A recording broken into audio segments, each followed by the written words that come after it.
Hi, I'm Dr. Jordan Romano, and today we're going to be talking about how I built my portfolio by staying curious and accepting that I don't know everything. Welcome to the Rental Property Owner and Real Estate Investor Podcast, brought to you by the Rental Property Owners Association, where real estate investors have found success since 1968. I'm your host, Brian Hamrick from Hamrick Investment Group. This episode is sponsored by Green Property Management, managing everything from single-family homes to apartment complexes in the West Michigan area. Find out more at greenpropertymgt.com. And RCB and Associates, helping real estate investors and small business owners navigate the complex world of health insurance and Medicare benefits at rcbassociatesllc.com. Hello and welcome to episode 531. Most people talk about their best deals. My guest today pays just as much attention to the ones that slip through his fingers, because that's where the real lessons are. Dr. Jordan Romano is an Ivy League trained physician who's built a solid real estate portfolio by digging deeper than the average investor, using simple tools to uncover hidden problems, navigating local rules and politics, and learning markets the hard way, on the ground. Today, we're looking at how he thinks, how he solves problems, and what investors miss when they stay at the surface. Jordan, welcome to the show. Thanks for having me. You are a medical doctor, physician, and also a real estate investor. Talk a little bit about that. Why someone who's a successful physician decided, hey, I'm also going to become a successful real estate investor as well. My personal story is that it was in the family. So I did my medical training, my internal medicine residency at Dartmouth Hitchcock Medical Center in pretty much rural New Hampshire. And while I was there, my mother retired to that area. And I just remembered chatting with her about investing. And she had been sort of semi-retired at that point. And a general thesis for investing is to invest in what you know. And real estate was something that was spoken about at the dinner table pretty much on a nightly basis for me growing up. And so it was an interesting time for me. And I thought, rather than hand my money over into a 401k, I think it would be interesting to own real assets, if you will. You go through a lot of training to become a physician, and I'm sure you spent years studying to become one. What are some of the similarities between that and being a real estate investor? You have to be curious. I think it helps to enjoy what you're doing. Being patient is certainly important. You have mentors, and those mentors, by the way, when you're in medicine, the people that you read could be long gone and have passed. So in a real estate perspective, I like Sam Zell is someone that whose career I followed a lot, certainly his earlier career. And he would always say, show me the deal. There are good deals in bad markets and bad deals in good markets. And so that's one mantra or philosophy that I have. But it's really to get granular and to remain curious. And what am I missing? For instance, I was just in the market where my portfolio is this past weekend. And as I'm driving around, one of the things I'm saying to myself is I've driven down these streets dozens upon dozens, probably hundreds of times. And I just kept, asking myself, what am I missing? What am I missing? And staying curious. Oh, what's that? Oh, I don't remember seeing that for sale sign. Oh, that's interesting. It's for sale by owner. Let me go say hi to them. I know them, or I know the person next door to them. And so I think having context and being there to see it, there's a lot of information on the internet, but I would say being there and seeing it is very important. Same thing with medicine. It's hard to practice medicine, although it's possible to do it, over a computer screen. There's no substitute for being there at the patient's bedside. Tell our listeners what kind of assets you're investing in, and give us an example of just one of the deals that you've done and how that curiosity has led to a successful outcome. Traditionally, it's been a buy and hold strategy. This was going to take the place of my 401k. So the idea was buy and hold, rent to individuals who work. It's a smaller town, but most of the individuals are firefighters, nurses, doctors, or physicians and physicians in training. I don't do college. And in the town that we're at, the hospital is in the next town over from the college. Pretty much all college students are around the college or on campus themselves. So even though we're the next town over, you tend not to get college students. When I started, I just was doing my first deal. I didn't really have a long-term vision, but one deal led to the next, that led to the next. Typically, what I've noticed in those earlier days, maybe not so much now, is that when you're in a college town, the market tended to be around the academic cycle, certainly for renters. So the vast majority of rental leases are signed between kind of May and July 1st. So between May and July 1st, that's 3/4 of the market, let's say. So certainly now, there are very few apartments that are listed, and we're talking now as in, we're in mid-November. There are not many apartments listed, and there are not many people seeking apartments. Same with selling. A lot of the deals that I obtained were at the end of the year. It's the winter, there's carrying costs for heat, there's taxes, and those have certainly been going up in recent years. And so what I would do is pick up a lot of these properties at the end of the year by moving quickly and by actually speaking to the individuals. I think a lot of the people that I've bought from have been in the town for a long time, they've held for a long time, and they were, it was their mother's home, or it was in their portfolio, and slowly but surely they've been divesting from their portfolio. And I've been there to, because they saw themselves in me. I think that was another important piece, is these are individuals. You have to be patient, I would say. I think that's where I've never been one to invest from afar. I want to go and shake their hand, and I'm willing to be patient. And if we don't do a deal for a couple of years, when they're ready to sell, they call me up. I'm trying to think of an exact deal that happened was one day I had one condo. Most of them are multifamily. And my mother had called me up and she said, have you seen the prices on the condos? This is a few years back now. And I said, no. And this is one I had bought for $180,000 and change. And I did the deal in the late fall, and I held on to it and was making, most of your listeners will know it met the 1% rule. My debt was maybe at 4.5%. I was getting $1,850 a month in rent, with HOA fees, et cetera. It penciled, and I was very happy with my returns there. But my mother pointed out that a couple homes had recently sold for roughly $325,000. And I couldn't believe it because I hadn't really paid attention to that. I had gotten into more multifamilies. And so what I did was I pinged all the multifamily owners that I know, and I said, hey, hey, John, are you looking to sell? And he said, funny you should mention that. I've got a 3-unit. If you can move quickly, here's my price. And so basically what I did then is I found an intermediary to do the 1031. I engaged with them. They helped me with all of the paperwork. And I 1031'd all of the profits from the condo sale into the 3-unit. So I leveled up from a condo to a 3-unit. And I'm sure that's a story that everybody likes to, I would say experience, is that sort of arbitrage, if you will. But it's helpful to move fast. And I think that's the other benefit of being local. I knew the realtors in this small town. I called one of them up and I said, hey, I've got this condo, and there's about 40 units in there. At any given time, there's 2 or 3 that are for sale. And I called her up and I said, hey, I'm thinking of selling this.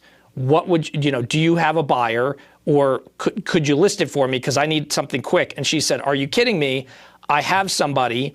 He just missed out on the last one. And sometimes, as people may know, sometimes real estate agents will, and thanks for bearing with me. This is a long story to a short question. But sometimes agents will misrepresent things, right? They'll say, oh, I've got a buyer, and really they don't.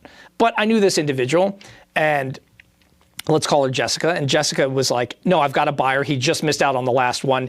Can we see it tomorrow? And then I knew she was serious. And so I was like, hold on a second. So I emailed the tenant. You have to give them a certain amount of time. They were like, yeah, absolutely.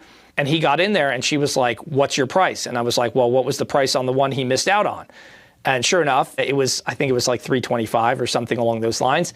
And I said, well, it's $325. And She said he wants it for, 317. And I said, does he want to miss out on another one? He's first in line. And she said, good point. The deal's done. She emailed back. So over email, this deal was done, and I leveled up from a condo to a 3-unit.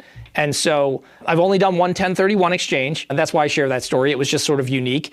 But I think really on both ends of the deal, it's about knowing people and being patient.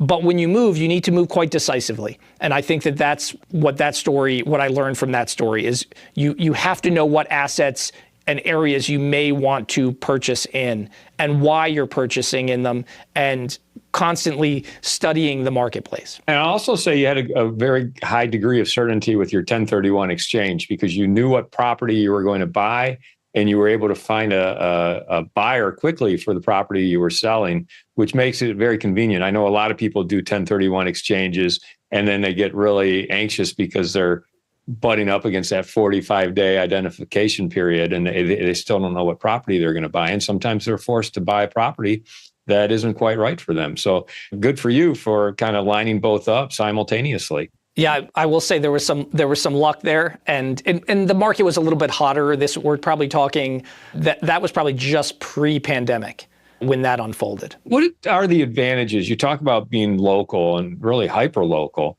What are the advantages that you see in understanding kind of the zoning codes and some of the politics in the area? And how has that understanding helped you maybe identify properties or avoid certain areas? The first thing I would say, and it's just to reiterate something I mentioned earlier, which is staying curious.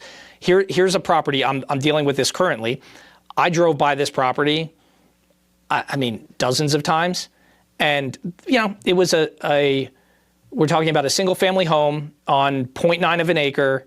It was listed, I think it was initially listed for $499. Small, call it 1,800 square feet, 3-bed, 2-bath, 2-car garage, which is kind of unique in this area. Not all of them have garages. I've driven past it a number of times. And one of the times, and I have alerts on Zillow, et cetera, and I kind of look on occasion, and I noticed a price reduction. Okay, it was like $449 as we're getting to the end of the summer. This is last summer. And then I think it dropped to like $419. And that second drop caught my attention, and I looked at it, and I looked at the pictures. There's a lot, again, remain curious, like what's in the pictures or what's not in the pictures. You know what wasn't in the pictures? Furniture. What did the carpet look? And I'm not trying to be rude. It looked like a clean old grandma's house, but very clean. And I'm like, oh, there's a story here. This is somebody who's holding they listed a little high. The market was cooling off, and they're kind of getting stuck, and they've got some holding costs. Then I do what I typically do. Most people don't realize that a lot of the jurisdictions they're in, the municipalities have these great maps where you can look at all the plots and manipulate it and look at the taxes. And I mean, serious investors or even casual investors will know this, or maybe they don't utilize it that much. But I looked at Google Earth, and then I looked at the municipality maps. This house sat to the extreme side of that 0.9 of an acre, and I looked at all the little plots around it, and I'm like, I could subdivide this. I've never done this before, by the way. And their costs, so listen, I am not a number cruncher person. I'm back of the envelope, and if it pencils, I'm back of the envelope, and I have a general sense of what I'm looking to offer and make, but I'm doing the back of the envelope, and I'm like, I can at least chop it up in 2, but everything around it is 0.3. I bet if the town understands it right and I get it surveyed in time, I think I can make this 3, and then I have a house and 2 plots of land on city water and sewer, by the way. So that, the market's kind of tough, but let's call that,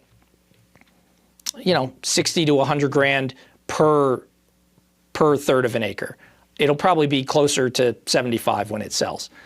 So I go in low and with a quick offer, and the family was okay with it. Everybody was happy. Oddly enough, same agent that was involved in the condo was representing the sellers in this one. So she knows who I am, and probably, shared that with individuals like, hey, you haven't had any bites. You're going to have carrying costs. It's not exactly what you were looking for. You've got a serious buyer here who knows what he's doing. So I picked up the property. I will say, everybody likes to talk about their wins and less tough lessons learned. I had great tenants. I don't have pets in any of my properties, and I passed on 5 or 6 qualified individuals who had pets.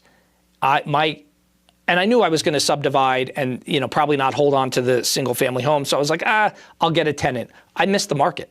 I just rented it. I think it was 9 months. We settled just before the new year. So I've been holding it for just about a year. I missed, and now the winter's tough. So I was like, oh, it's okay. I'll fix it up. I painted it. I did some appliances and things like that. Cosmetic things, some new doors, some new lighting outside. And I missed the, April, May, June,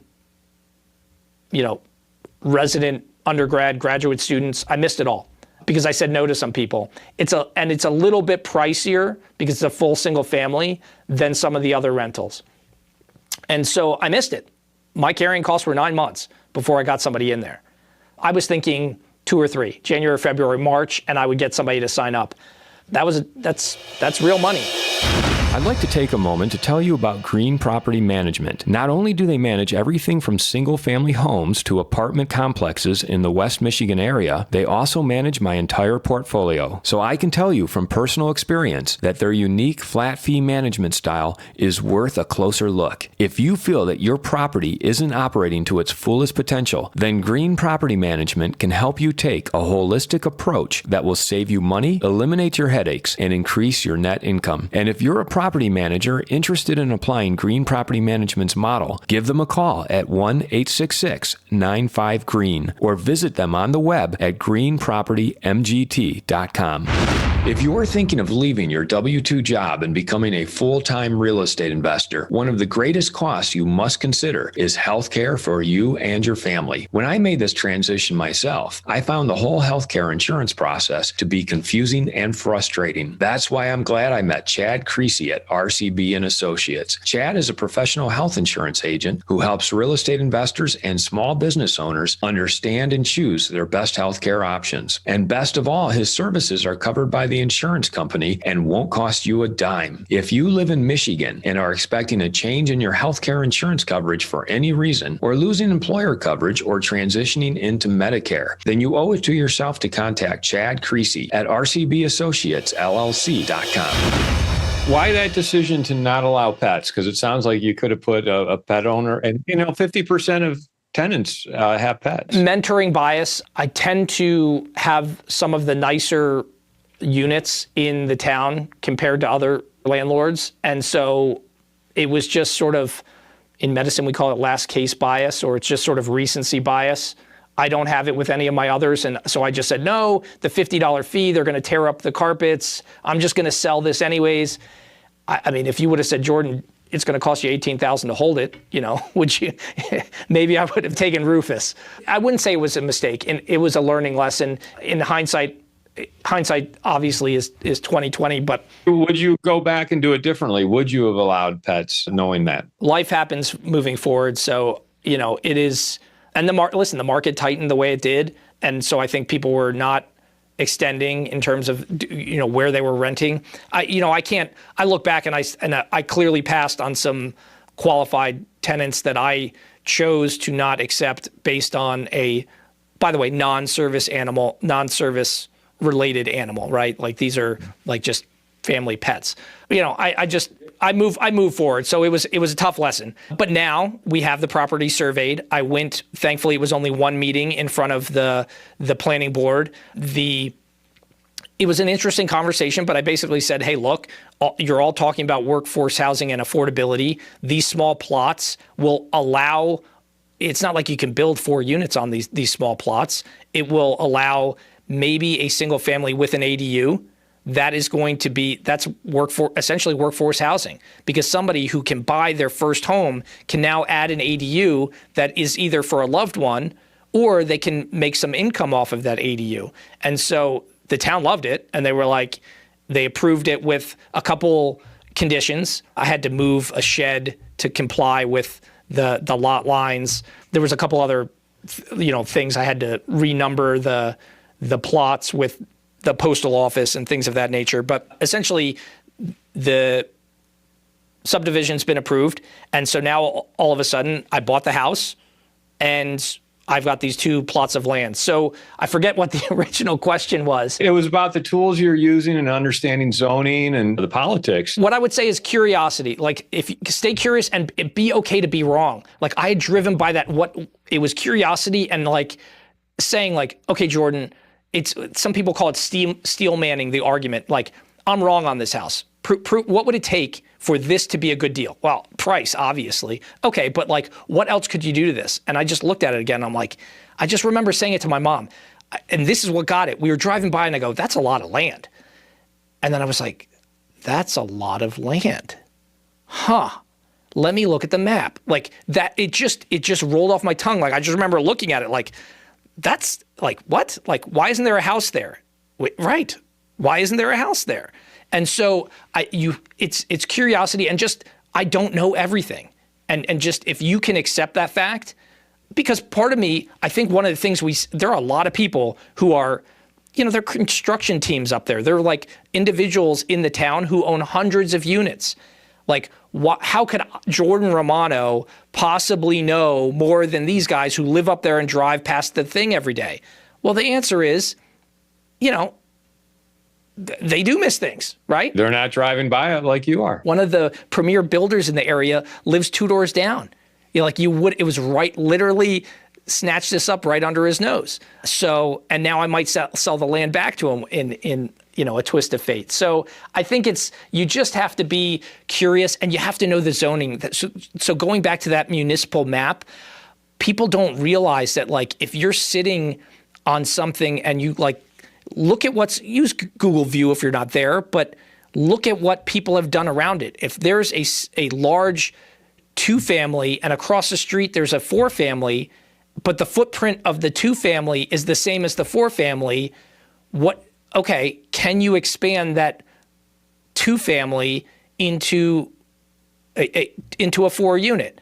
Now, there's nuance too. Okay, in my jurisdiction that I'm in the city that I invest in, 4 units means you have to sprinkle it and you can try to get a special exemption, but they're probably not going to give it to you. So, okay, but you could take the 2 unit to 3 units. Okay, what does that cost? About 2 units to 3 units plus an ADU. It depends. But now they have strict rules so this is the tough part, right, is you can build an ADU, but it has to be owner occupied. And so that's kind of interesting. But then they're going to they're going to get rid of the owner occupied thing. Okay, now that's kind of interesting. And so I think you have to be willing to evolve too. I think the other lesson that I've learned is have a recipe and cook until it doesn't make sense anymore. I was doing value add, right? Like adding a unit. Oh, there's a garage. I can put a unit above the garage. I had never done a land deal until I did my first subdivision. Now I've done 2 in the past year. So I think, to me, this market's been tough. I can't really, offer what individuals are asking, because also I don't want to press. I don't like to be top of the market rents. I like being B class. I just do. In good times, C is moving to B. In bad times, A is coming down to B. I always want to be in kind of B quality, and I buy C and make it a B, and I'm just happy. I'm happy in that space. That's been kind of my recipe, if you will. But I had to, if I want to continue to participate in the real estate space in this market, what can I do? Well, the land value add has kind of been interesting. So now I've subdivided 2. What's your plan then? Are you just going to sell the land, or are you going to develop it yourself? Building's costly. Borrowing money is expensive. I don't have a crew. I'm kind of paying just below retail to build things. I did my first spec house. It feels good, and this is just my honest, this is why I do real estate, to be honest with you, is you can put your money and give it to Fidelity or some other company and have money in a 401k. And if you do that, that's great. My thing was I wanted to have local impact. And so this town where I got my medical training gave a lot to me. And this is honestly my way of giving back. I think, and you can have an impact on a small community. And so, I like the idea of building houses, taking existing houses that are older, this is old product, and breathing new life into it, getting out the knob and tube and putting in, new windows and new roofs and new electrical and new HVAC. That's just something that makes me feel good. So the spec house was more of a pride thing too, like, hey, I built a house. I don't know what I'm going to do with the land. I may just, the market's been tight. I don't think other people are building right now. I'd love to get it to individuals who want to build their first home. I think that's my angle. That's what I've told the real estate agents. I could build. It ties up a lot of capital to do so. And it takes a lot of eyeballs and attention, right? And I think that that's something, from my perspective, I'm a busy physician. I think that monitoring that process is time consuming. And so I think selling the land outright is probably the best return on time. Would you consider doing a prefabricated home built in a warehouse and then shipped to site? Would you do something like that? You can, certainly. It's definitely on the table. I think for me, I just need to wrap up a few other projects. My eyes get bigger than my stomach for sure. And one deal turned into, right now I'm negotiating. I hadn't done anything it's been a year since I've done anything. And now the spec house is about to be sold. I've subdivided this house. And now it's sort of like, now I'm looking for where can I deploy the capital. And so thankfully, some of these conversations I've had with existing multifamily owners, are coming to fruition. So you're looking to stay in your area. It's what I know. I think it's easy to I'm not a numbers person. And there are tons of people out there way more sophisticated than I am who can crunch numbers, et cetera, and invest from afar. Or look, you invest in a fund or a REIT, or there are lots of different ways to engage in this market. I was never brave enough to invest. I'll bet on myself and my own assessment. I think the difficulty is I've seen, once you've gotten hyper granular and hyper local, I can't imagine investing in a jurisdiction that I don't know, because you could be wrong. There's so much nuance that you just miss. The other thing I would encourage folks to do, and this is what I'm talking about being hyper local, a lot of these small towns, they have their planning board and zoning board meetings. They're all online. They're all recorded.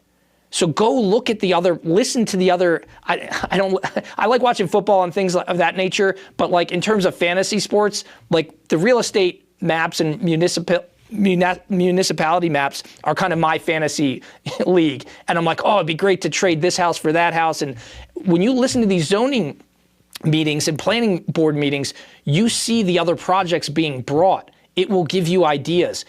And then you can hear what they're objecting to or what they're approving. And so you could be a fast follower then, because they're like, oh, they allowed this guy to do 3 units on this amount of acreage. Maybe I could do it. And it allows you to look at the market through an accurate lens and kind of see where the puck is moving to continue the sports analogy. So I think it's important to know that zoning, but you can get it wrong. I mean, if you're like, I can buy this one and turn it into 4 units. Yeah, you just missed a $40,000 expense of the fact that you're going to need to put in a sprinkler system.